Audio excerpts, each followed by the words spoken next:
ഭഗവാനെ മഹാവിഷ്ണു അമരപ്രഭോ നമോസ്തുതേ. മഹാവിഷ്ണുവിനെ കുറിച്ച് പറയുമ്പോൾ ഭക്തരായിട്ടുള്ള എല്ലാവർക്കും അറിയാം, ഭഗവാൻ എപ്പോഴാണ് നമ്മളിലേക്ക് പ്രസാദിക്കുക എന്ന് പറയുന്നത് നമുക്ക് അങ്ങോട്ട് തിരിച്ചറിയാൻ പറ്റാത്ത കാര്യമുണ്ട്. ചില അവസരങ്ങളിൽ നമ്മൾ ആവശ്യപ്പെടാതെ തന്നെ കാര്യങ്ങൾ ഭഗവാൻ ഇങ്ങോട്ട് തരും. എന്നാൽ ചില കാര്യങ്ങളിൽ വലിയ അമാന്തം ഉണ്ടാക്കി വെക്കും. നമ്മൾ എത്ര ആവശ്യപ്പെട്ടാലും അതങ്ങോട്ട് കിട്ടുകയില്ല. വിഷ്ണു ഭക്തരെ പൊതുവിൽ കൃഷ്ണഭക്തരെ ഇങ്ങനെ തന്നെ കുഴപ്പിക്കുന്ന ഒരു കാര്യമാണ്, എന്തേ എന്നിൽ ഭഗവാൻ പ്രീതനായില്ല, എന്തുകൊണ്ട് എനിക്ക് ഈ അമാന്തം സംഭവിക്കുന്നു? ശരിക്കും ഗീതയെ തന്നെ കൃഷ്ണൻ പറയുന്നുണ്ട് കേട്ടോ, നിനക്ക് ആവശ്യമുള്ളപ്പോഴല്ല, ഇത് നിനക്ക് അർഹതപ്പെട്ട സമയത്താണ് ഞാൻ സമ്മാനിക്കുക എന്നുള്ളത്. അതായത് നമ്മളൊരു ആവശ്യം പറയുമ്പോൾ ചിലപ്പോൾ നമ്മളെ തന്നെ ദോഷകരമായി ബാധിക്കുന്ന എന്തൊക്കെയോ ഉണ്ടായിരിക്കും. അതുകൊണ്ട് നമുക്കൊരു അർഹത അത് ഈ സമയത്ത് തന്നാൽ നമുക്ക് ഗുണകരമാകും എന്നുണ്ടെങ്കിൽ ആ സമയത്തായിരിക്കും ഭഗവാൻ നൽകുക. പക്ഷേ നമുക്ക് ചില ലക്ഷണങ്ങൾ, ഉത്തമമായ ഭക്തി ഉണ്ടെങ്കിൽ നമുക്ക് കണ്ടെത്താൻ പറ്റും. ഭഗവാൻ നമ്മളോടൊപ്പം ചേർന്ന് നിൽക്കുകയാണ്, നമ്മളെ കടാക്ഷിക്കുകയാണ്.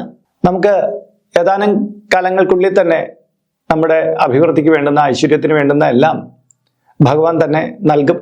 ഇതിന് വ്യത്യസ്തങ്ങളായിട്ടുള്ള ലക്ഷണങ്ങളുണ്ട്. ഇന്നത്തെ ഇതിൽ ഞാൻ പറയാൻ പോകുന്നത് മഹാവിഷ്ണുവിൻ്റെ അനുഗ്രഹം നേടിയവരെ കുറിച്ചല്ല, അവർക്ക് ചില ലക്ഷണങ്ങളുണ്ട്. ഇനി തൊട്ടടുത്ത് തന്നെ അനുഗ്രഹം നേടിയെടുക്കാൻ പറ്റുന്നവർ, ഉടനെ തന്നെ അവർക്കത് അവസരം ലഭിക്കും എന്നുള്ളവരെ കുറിച്ചാണ്. അപ്പോൾ നമുക്കിവിടെ ഒരു 8 ലക്ഷണങ്ങളെ മനസ്സിലാക്കാം. ഭഗവാൻ നമ്മളോടൊപ്പം ചേർന്ന് വരികയാണ്, അധികം വൈകാതെ തന്നെ ആ ഭഗവാന്റെ പൂർണ്ണ കടാക്ഷം നമുക്ക് നേടിയെടുക്കാൻ പറ്റും എന്നുള്ള ആ ലക്ഷണങ്ങൾ ഏതൊക്കെയാണെന്ന് നമുക്ക് പൂർണ്ണമായിട്ട് മനസ്സിലാക്കാം. ഇത് മനസ്സിലാക്കുമ്പോൾ തന്നെ നമ്മുടെ ശരീരത്തിലൊരു ഉൾക്കൊള്ളിലുണ്ടാവും. കാര്യം ഇതിൽ ചിലതൊക്കെ നിങ്ങളും കണ്ടിട്ടുണ്ടായിരിക്കും. എനിക്ക് തോന്നുന്നു ഈ വീഡിയോ കാണാൻ വന്നിരിക്കുന്ന ഒട്ടുമിക്ക വിഷ്ണു ഭക്തർക്കും ഇതിൽ 1-2 അനുഭവേദ്യമായി കാണും. ഒരു 4-5 ഒരു 5 മിനിമം നിങ്ങൾക്ക് ഇതിലുണ്ടായിട്ടുണ്ടെങ്കിൽ തീർച്ചയായിട്ടും നിങ്ങളുടെ കൂടെ ഭഗവാൻ ഇപ്പം സഞ്ചരിച്ചു കൊണ്ടിരിക്കുകയാണ്. നിങ്ങളുടെ പ്രയാസങ്ങളൊക്കെ ഭഗവാൻ കണ്ടറിഞ്ഞിട്ട് ആ ദോഷങ്ങളൊക്കെ മാറ്റി നിങ്ങളുടെ ജീവിതത്തെ ഏറ്റവും ഐശ്വര്യപൂർണ്ണമായിട്ട് മാറ്റുന്നതാണ്. അപ്പോൾ അത് എന്തൊക്കെയാണെന്ന് നമുക്കൊന്ന് നോക്കാം. നമസ്കാരം, ഞാൻ RJ അയ്യർ, ഹരിചന്ദന മഠം. ഹൈന്ദവ ആചാര സംബന്ധമായ, ജ്യോതിഷ, മോട്ടിവേഷൻ സംബന്ധമായ ഒട്ടേറെ കാര്യങ്ങൾ നിങ്ങൾക്ക് പറഞ്ഞു തരുന്നതിന് വേണ്ടിയിട്ട് ഞാനൊരു വാട്സപ്പ് ചാനൽ ആരംഭിച്ചിട്ടുണ്ട്. 3 വർഷമായിട്ട് അത് തുടങ്ങിയിട്ട് അതിൻ്റെ ലിങ്ക് ഇതിൻ്റെ കീഴെ കമൻറ്റ് ബോക്സിൽ കൊടുത്തിട്ടുണ്ട്. തികച്ച സൗജന്യമായിട്ട് നിങ്ങൾക്ക് ഇപ്പോൾ ആ ലിങ്കിലൂടെ ജോയിൻ ചെയ്യാം. മാത്രമല്ല, ഇപ്പോൾ ജോയിൻ ചെയ്യുന്നവർക്ക് നിങ്ങളുടെ പിറന്നാളിന്, നിങ്ങളുടെ കുടുംബാംഗങ്ങളുടെ പിറന്നാളിന് സൗജന്യമായിട്ട് പുഷ്പാഞ്ജലി അർച്ചനകളൊക്കെ നടത്തി കിട്ടുന്നതാണ്. മാത്രമല്ല, ഇതിൻ്റെ കമൻറ്റ് ബോക്സിൽ നിങ്ങളുടെ പേര്, നിങ്ങളുടെ വയസ്സ്, നിങ്ങളുടെ നക്ഷത്രം ഇവ രേഖപ്പെടുത്തിയാൽ ഇവിടെ നടക്കുന്ന വിശേഷാലായിട്ടുള്ള പ്രാർത്ഥനകളിലും നിങ്ങളെ ഉൾക്കൊള്ളിക്കുന്നതാണ്. 1 മാസത്തേക്കായിരിക്കും പ്രകാരം ചെയ്യുന്നത്. കൂടുതലായിട്ട് വേണമെന്നുള്ളവർ ഇനി തൊട്ട് ഈ ചാനൽ അപ്ലോഡ് ചെയ്യുന്ന എല്ലാ വീഡിയോയുടെ കീഴെ നിങ്ങളുടെ ഡീറ്റെയിൽസ് ഇങ്ങനെ കൊടുത്താൽ മതി. അതിനായിട്ട് ഇതുവരെയ്ക്ക് ഈ ചാനൽ നിങ്ങൾ സബ്സ്ക്രൈബ് ചെയ്തിട്ടില്ലെങ്കിൽ അത് ചെയ്യണം. ഒപ്പം തന്നെ ഈ വീഡിയോ ഒന്ന് ലൈക്ക് കൂടി ചെയ്യണം. എങ്കിൽ മാത്രമായിരിക്കും റെക്കമെൻഡേഷനായിട്ടും നോട്ടിഫിക്കേഷനായിട്ടൊക്കെ യൂട്യൂബ് നിങ്ങൾക്ക് ഈ ചാനലിലെ വീഡിയോ അല്ലെങ്കിൽ നോട്ടിഫിക്കേഷൻസ് ഒക്കെ തരൂ. എങ്കിലല്ലേ നിങ്ങൾക്ക് നിങ്ങളുടെ ഡീറ്റെയിൽസ് കൊടുക്കാൻ പറ്റൂ. അപ്പോൾ അതും കൂടെ ഒന്ന് പ്രയോജനപ്പെടുത്തുക. ഭഗവാൻ മഹാവിഷ്ണു എന്ന് പറഞ്ഞാൽ പരിപാലനത്വം ഏറ്റെടുത്തിട്ടുള്ള ഒരാളാണ്. അതായത് മനുഷ്യരെ സംരക്ഷിച്ച് അവരുടെ ജീവിതാന്ത്യം വരെ അവർക്ക് ശ്രേയസ് നൽകുക എന്നുള്ളതാണ് ഭഗവാന്റെ ലക്ഷ്യം. ഭഗവാനോട് ചേർന്ന് നിൽക്കുന്ന എല്ലാവർക്കും ഭഗവാന്റെ കൃപാകടാക്ഷം കിട്ടും എന്നുള്ളതിൽ സംശയമൊന്നുമില്ല. എന്നാൽ ചില ഭക്തർക്ക് കുറച്ച് നാൾ മുന്നോട്ട് പോകുമ്പോൾ ഒരു അവിശ്വാസമൊക്കെ തോന്നി തുടങ്ങും. ഭഗവാൻ എന്നോടൊപ്പം ഇല്ലേ, കാര്യം എൻ്റെ കാര്യങ്ങളൊക്കെ ഒന്നും റെഡിയാവുന്നില്ല, ഞാൻ എത്രയോ പ്രാർത്ഥിച്ചു എന്നിട്ട് ഒന്നും ശരിയാവുന്നില്ല എന്നൊക്കെ തോന്നി തുടങ്ങും. ശരിക്കും പറഞ്ഞാൽ ചില വ്യക്തികൾക്ക് കൂടുതൽ പരീക്ഷണം കിട്ടുന്നുണ്ട് എന്നുള്ളത് സമ്മതിച്ചേ പറ്റുള്ളൂ. ഭഗവാനോട് ചേർന്ന് നിൽക്കുന്നവർക്ക് കൂടുതൽ ഇങ്ങനെയുള്ള ചില കബളിപ്പിക്കലുകൾ, പരീക്ഷണങ്ങളൊക്കെ സ്വാഭാവികമാണ്. പക്ഷെ അതിനുശേഷം ഏറ്റവും മികച്ചതായിട്ടുള്ള സമ്മാനം ഭഗവാൻ നൽകുകയും ചെയ്യും. അത് ഉറപ്പായിട്ടുള്ള കാര്യമാണ്. വിഷ്ണു ഭക്തരുടെ ജീവിതം മൊത്തത്തിൽ പരിശോധിച്ച് നോക്കിയാൽ എല്ലാവർക്കും അങ്ങനെയുള്ളൊരു അനുഭവം പറയാനുണ്ടാവും. അപ്പോൾ ഭഗവാന്റെ പ്രീതി നേടിയവർക്ക് കുറേയധികം ലക്ഷണമുണ്ട്. ഇനി പ്രീതി നേടാനിരിക്കുന്നവർക്ക് ഭഗവാന്റെ സാന്നിധ്യം നന്നായിട്ടുണ്ട്, ഇനി ഭഗവാന്റെ അനുഗ്രഹം നമ്മളിലേക്ക് വന്നു ചേരുന്നു, ഉടനടി തന്നെ അത് കിട്ടും എന്നുള്ളവർക്കുള്ള ലക്ഷണമുണ്ട്. അപ്പം നമുക്ക് ഇന്ന് അതാണ് മനസ്സിലാക്കാൻ പറ്റുന്നത്. ഭഗവാന്റെ പ്രീതി നേടിയവരുടെ ലക്ഷണങ്ങൾ, അനുഗ്രഹം നേടിയവരുടെ ലക്ഷണം മുന്നേ നമ്മളൊരു വീഡിയോ അപ്ലോഡ് ചെയ്തിട്ടുണ്ട്. അത് തീർച്ചയായിട്ടും അത് കാണുക. ഇത് ഉടനടി തന്നെ നേടാൻ പോകുന്നവർക്കുള്ള ലക്ഷണമാണ്. ഇതിൽ ആദ്യത്തെ ലക്ഷണം എന്ന് പറഞ്ഞാൽ എപ്പോഴും വിഷ്ണു ക്ഷേത്രത്തിൽ പോകണം എന്നുള്ളൊരു തോന്നൽ നമുക്ക് ഉണ്ടായിക്കൊണ്ടിരിക്കും. ഇത്രയും കാലയളവിൽ നമ്മൾ അങ്ങനെ ക്ഷേത്രത്തിൽ പോകുമ്പോൾ ഈ ക്ഷേത്രത്തിൽ തന്നെ റിപ്പീറ്റ് ചെയ്ത് പോകണമെന്നൊന്നും നമുക്ക് തോന്നലൊന്നും ഉണ്ടായിരുന്നില്ല. പക്ഷേ ഈ അടുത്ത കാലത്തായിട്ട് നമ്മളൊരു മഹാവിഷ്ണു ക്ഷേത്രം ദർശിച്ചതിന് ശേഷം നമുക്ക് തുടർച്ചയായിട്ട് ആ ക്ഷേത്രത്തിൽ പോകണമെന്നൊരു ഉൾവിളി തോന്നിക്കൊണ്ടിരിക്കും. ചില സമയത്ത് നമുക്ക് പോകണമെന്ന് തോന്നലേ ഉണ്ടാവുള്ളൂ, നമുക്ക് പോകാൻ പറ്റിയില്ല എന്നൊക്കെ വന്നേക്കാം. പക്ഷെ ഈ നിരന്തരമുള്ള മനസ്സിന്റെ തിരത്തള്ളലുണ്ട് ഇവിടെ എത്തിച്ചേരാൻ വേണ്ടിയിട്ട്. നമ്മൾ ഓരോ തവണ അങ്ങനെ ചിന്തിക്കുമ്പോഴും നമ്മുടെ ഉള്ളിൽ ആ ക്ഷേത്രം, ആ ഭഗവാന്റെ രൂപം എല്ലാം തെളിഞ്ഞു വരികയാണ്. നമ്മൾ മനസ്സുകൊണ്ട് അവിടെ എത്തിച്ചേരുകയാണ്.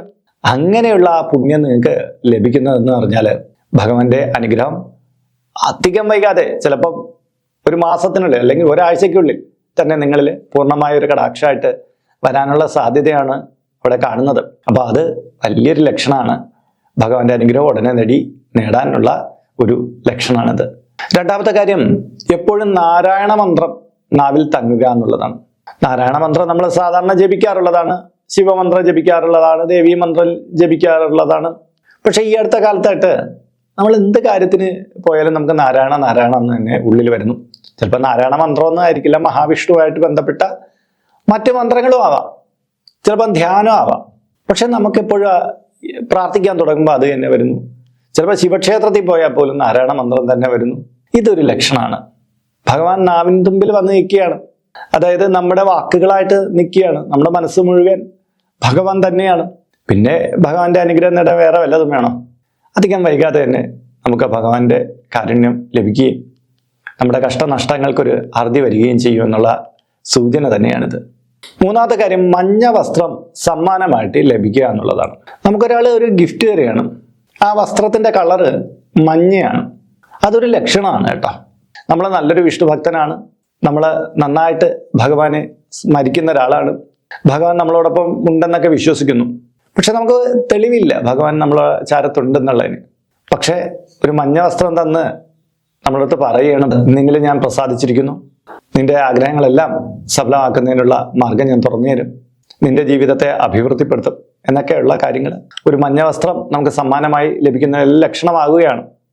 പക്ഷെ എത്രയോ പേർക്ക് മഞ്ഞ വസ്ത്രം അല്ലാതെ ഗിഫ്റ്റായിട്ട് കിട്ടും. അവരെക്കുറിച്ചല്ല ഈ പറയുന്നത്. നിങ്ങൾ തികഞ്ഞൊരു വിഷ്ണു ഭക്തനാണെങ്കിൽ നിങ്ങൾക്ക് ഒരു മഞ്ഞ വസ്ത്രം അവിചാരിതമായിട്ട് സമ്മാനമായിട്ട് കിട്ടുമ്പോൾ ഉണ്ടാകുന്ന അനുഭവത്തെക്കുറിച്ചാണ് പറഞ്ഞത്. മനസ്സിലായല്ലോ?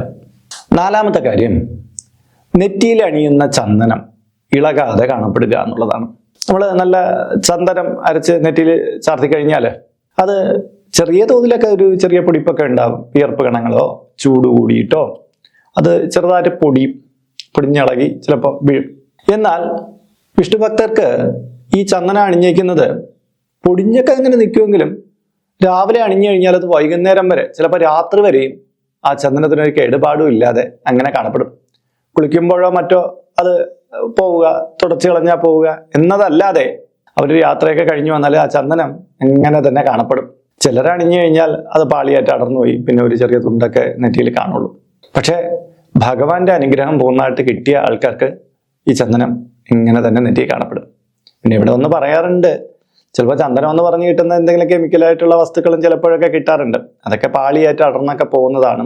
വേറെ മരത്തടിയുടെയും ചില മണ്ണ് കൊണ്ടുള്ള കാര്യങ്ങൾ. ഞാൻ പറഞ്ഞ അരച്ച ചന്ദനം, വിഷ്ണു ക്ഷേത്രത്തിൽ നിന്ന് ലഭിച്ച നല്ല ചന്ദനം, അത് നെറ്റിയിൽ അണിഞ്ഞിട്ട് അത് വൈകുന്നേരം വരെ ഒരുപോലെ നിലനിൽക്കുകയാണെങ്കിൽ എൻ്റെ അർത്ഥം ഭഗവാന്റെ കടാക്ഷം നിങ്ങളോടൊപ്പം ഉണ്ട് എന്നുള്ളത് തന്നെയാണ്.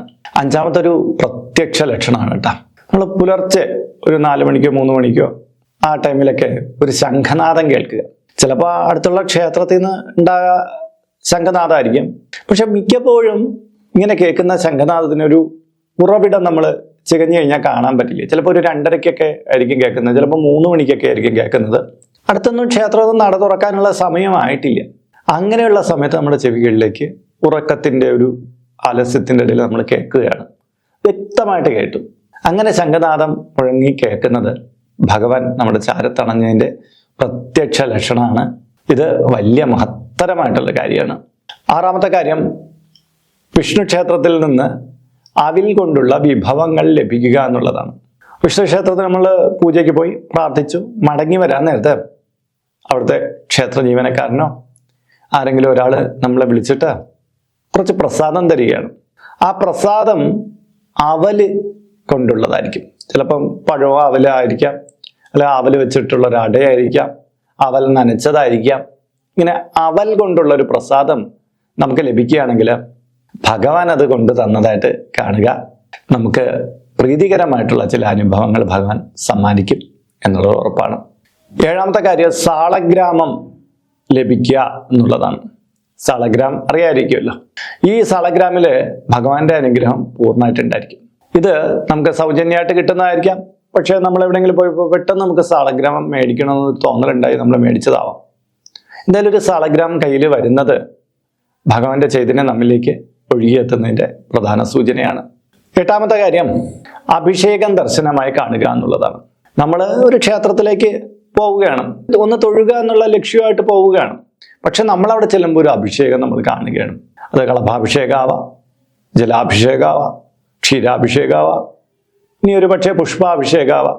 എന്ത് തന്നെ ആയാലും ശരി, നമ്മളൊരു അഭിഷേകം കണ്ടുകൊണ്ടാണ് ക്ഷേത്രനടയിലേക്ക് കയറി ചെല്ലുന്നതെങ്കിൽ അത് വളരെ പുണ്യവത്തായിട്ടുള്ള കാര്യമാണ്. ഭഗവാൻ പ്രത്യക്ഷമായിട്ട് നമുക്കൊരു ദർശനം തന്നിട്ടുണ്ട്.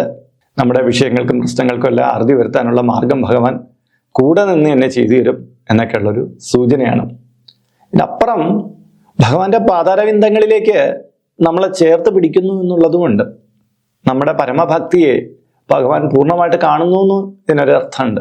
അപ്പോൾ പ്രിയപ്പെട്ട ഭക്തജനങ്ങളെ, ഈ പറഞ്ഞ 8 കാര്യങ്ങളിൽ ഒരു 5 കാര്യം അല്ലെങ്കിൽ ഒരു 3 കാര്യമെങ്കിലും നിങ്ങളുടെ ജീവിതത്തിൽ സംഭവിച്ചിട്ടുണ്ടെങ്കിൽ നിങ്ങൾ വളരെ പുണ്യമുള്ള ആൾക്കാരാണ്. നിങ്ങളുമായിട്ട് ഭഗവാൻ ചേർന്ന് കഴിഞ്ഞു, ഇതിനോടകം തന്നെ ചേർന്ന് കഴിഞ്ഞു എന്ന് തന്നെ പറയാം. നിങ്ങളുടെ വിഷയങ്ങൾ, പ്രശ്നങ്ങളെല്ലാം പരിഹാരം കാണാൻ വേണ്ടിയിട്ടുള്ള അടുത്ത ദിവസങ്ങളിൽ അതിനുള്ള സാധ്യതകളൊക്കെ തെളിഞ്ഞു വരുന്നതാണ്. അതുകൊണ്ട് തന്നെ ഭക്തി നഷ്ടപ്പെടാതെ കൈകൂപ്പി ഭഗവാനെ പ്രാർത്ഥിച്ച് മുന്നോട്ട് പോവുക. ഞാൻ പറഞ്ഞില്ലേ, ചില പരീക്ഷണങ്ങൾ കൂടെ ചേർന്ന് നിൽക്കുന്ന ആളിനും തന്നേക്കും. പൂന്താരത്തിന് വരെ കൊടുത്തിട്ടില്ലേ പരീക്ഷണങ്ങൾ ഒരുപാട്. അപ്പോൾ ഭഗവാൻ ചേർന്ന് നിൽക്കണമെങ്കിൽ ചിലയിടത്തൊക്കെ ചില ഉരുണ്ടുകളികളൊക്കെ നടന്നിരിക്കും.